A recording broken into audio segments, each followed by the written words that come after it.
Present. Commissioner Basham, Here. Commissioner Scott, Chair Clark Coleman. Here. You have a quorum present. All right, next item. B, Chairwoman's remarks. I have none. Next item. C, approval of the November 29th, 2023 meeting minutes. Do I have a motion? Been properly moved by Commissioner Scott, supported by Commissioner Basham. Are there questions on the motion? Hearing none, please vote. Motion carried. Next item. D, unfinished business. There is none listed. Okay. Next item. Item 1, under new business, forwarding report on the detailed plan of the sheriff's office to reduce overtime costs. Okay.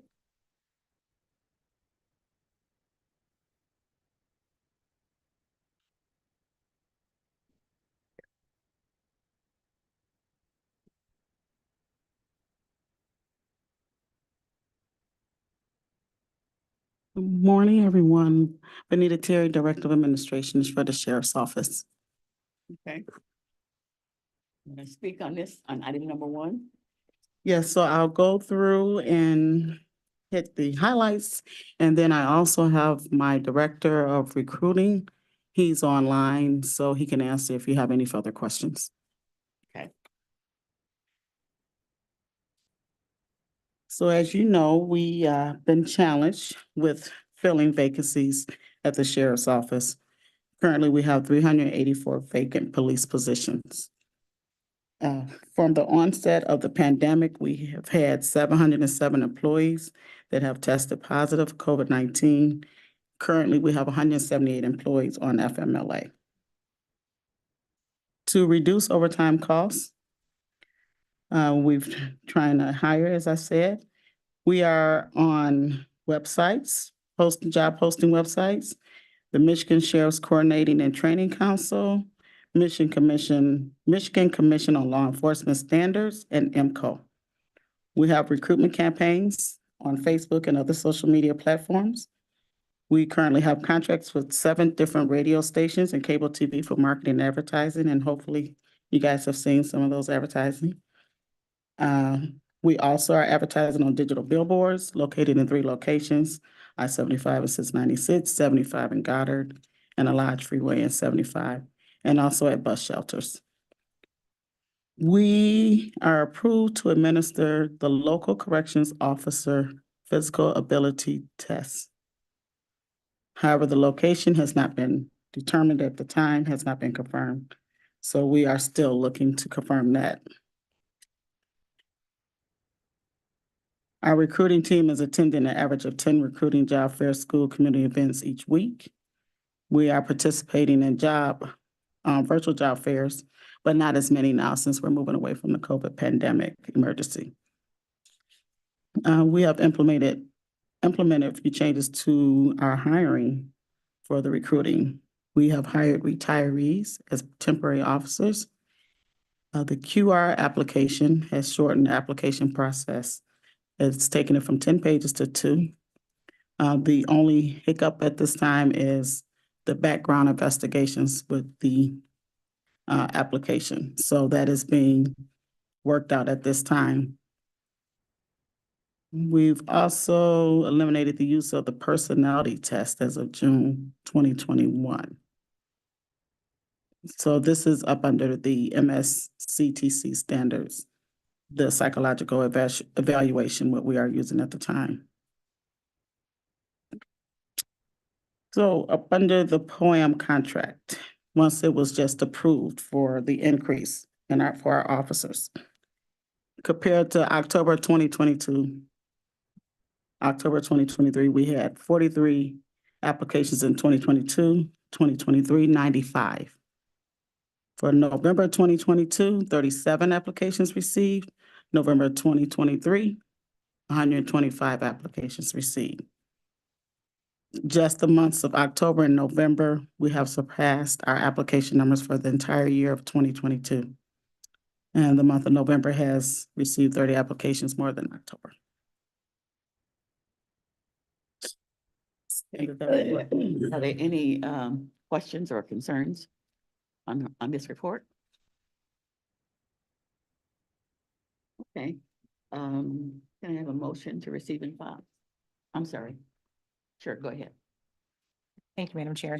So out of the applications that you have received, do you have a percentage of people that are successfully being hired or making it through training or? We do, and I'll ask Director Mark Diaz to speak on that more. Thank you. Good morning, Commission. This is Director Mark Diaz, the Wayne County Sheriff's Office, Recruiting and Background Investigations Units. So to answer the question on a percentage of applicants who actually make it to and through the background investigation phase, I can tell you that we are a little, not happy about the little, but a little above the state average. The state average is around 10% and of applicants who actually apply for the position and make it through the background investigation phase and into a position as a police officer, we're at 13%. We are implementing some changes after the first of the year that we anticipate seeing a drastic increase in the number of applicants that actually make it through the application process into the background investigation process. Thank you. We'll be waiting to hear what happens after that. Thank you. You bet. So also you did mention that you had, are you done? Yes. Okay. You mentioned that you did you say you hired some retirees? Yes, we have. How'd that go? It's going well. We actually, I know just recently we've have some retirees on board as project consultants, which is helping us with our CJC move. So because they have worked in our jails formerly, they are there to learn a new jail and to train our officers on staff without working the officers that's on duty, bringing them over. So that's going to help us tremendously. And then other retirees that are part-time officers. Okay. So how many hours can they work? Well, it depends. It depends on if they, as a Wayne County employee, I believe, is it 1,000 something hours a year rolling? Okay. She's shaking her head, so about right. Yeah. So, we try to stay below that, so it won't affect their pension. Right. I know that with them being former Wayne County employees, and then going then coming back as a contractual, because they're contractual, right? Yes. That they have a limited amount of Hours. hours that they can work. Mhm. That should work out pretty good.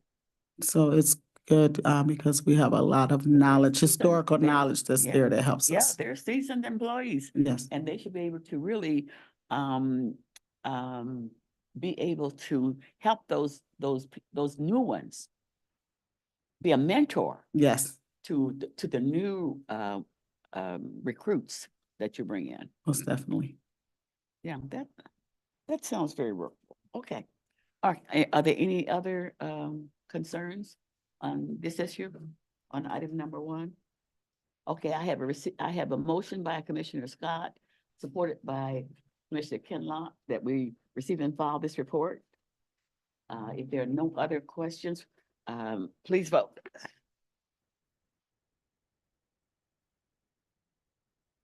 Motion carried. Okay, next item. Item 2, revision of resolution number 2022-470, approving amendment 1 to a 3-year sole source contract with a 3-year option to renew with Savant Learning Systems, Inc., DVA Virtual Academy. Okay. You want to speak on this one? So this one right here was a little before my time, but I believe it was just an error.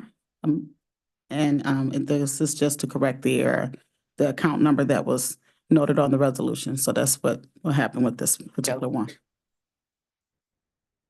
Yeah, I'm Joe Slazak, policy analyst. What happened was, 2 numbers got transposed for one of the accounts. The number you see in bold. And that was on us, on me. So. Look at Ray looking at you. Okay. Are there any other concerns on this one? Hearing none, okay, we have a motion by Commissioner Kenlock, supported by Commissioner Scott. Please vote. Motion carried. Next item. Item 3, requesting commission approval of a 3-year professional services contract with a 2-year option to renew with Summit Food Service LLC for commissary services, including food, hygiene products, and indigent kits for the adult inmates at the Criminal Justice Complex. Okay. Benita? So this contract here will allow Summit Food Services with a revenue amount of $1,050,000 and an expenditure of not to exceed $300,000. And this will be, yes, 2-year, with a 2-year option, 3-year contract, but 2-year option. Do we have, this is not local. This is in Sioux City Falls, South Dakota. Do we have some local, are they partnering with local Okay, entities? I see the yes. So he's shaking his head, yes. I know there are subcontractors that, Yeah, the Most subs are local? yes. Okay, all right. Are there any other questions on this one?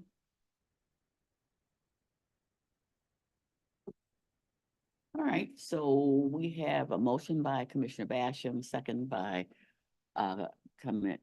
Commissioner Clemente. Okay. We have no other questions or concerns. Please vote.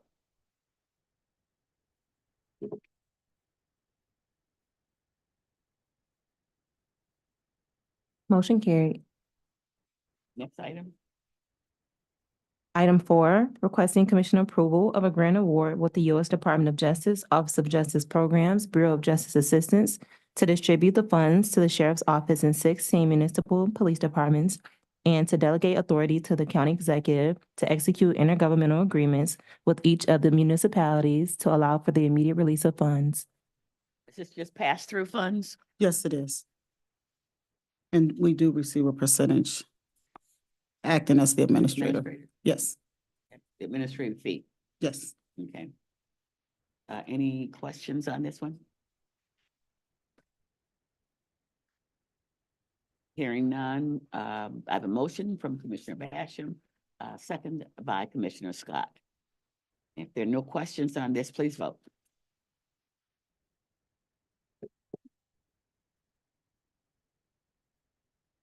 Motion carried. Okay. Last item. Item 5, requesting commission approval of the fiscal year 2023 State Criminal Alien Application Program Grant Award with the U.S. Department of Justice, Office of Justice Programs, Bureau of Justice Assistance. Okay. Benita, it's on you. This again is a grant with no match required that will come to the sheriff's office in the amount of $121,677. And that will actually fund an officer's salary. And we are working with basically criminal non-citizens. That's what that grant, it'll take care of 1 felony and 2 misdemeanor convictions for non-citizens. The grant will cover. And again, there's no match. Okay, so the funds are coming from the U.S. Department of Justice. right? Yes, federal funds. These are federal funds. Yes, And it reimburses the county reimburses the county. for the So it will, salary of the correctional yes, officers. ma'am. Okay. Incarcerating undocumented non-citizens. Okay, any questions on this one?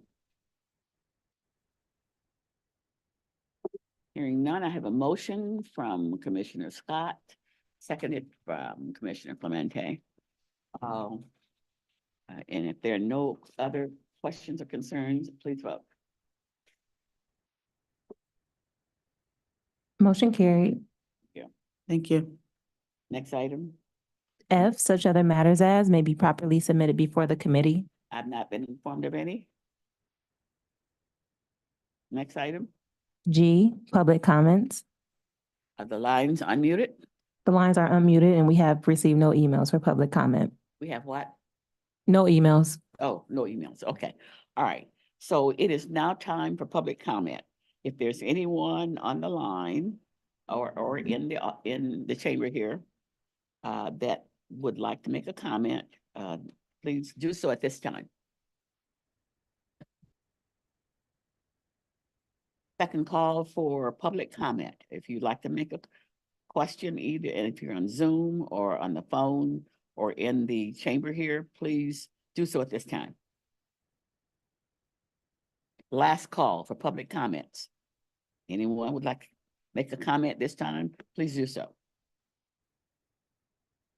Okay, public comment has ended. Next item. Adjournment.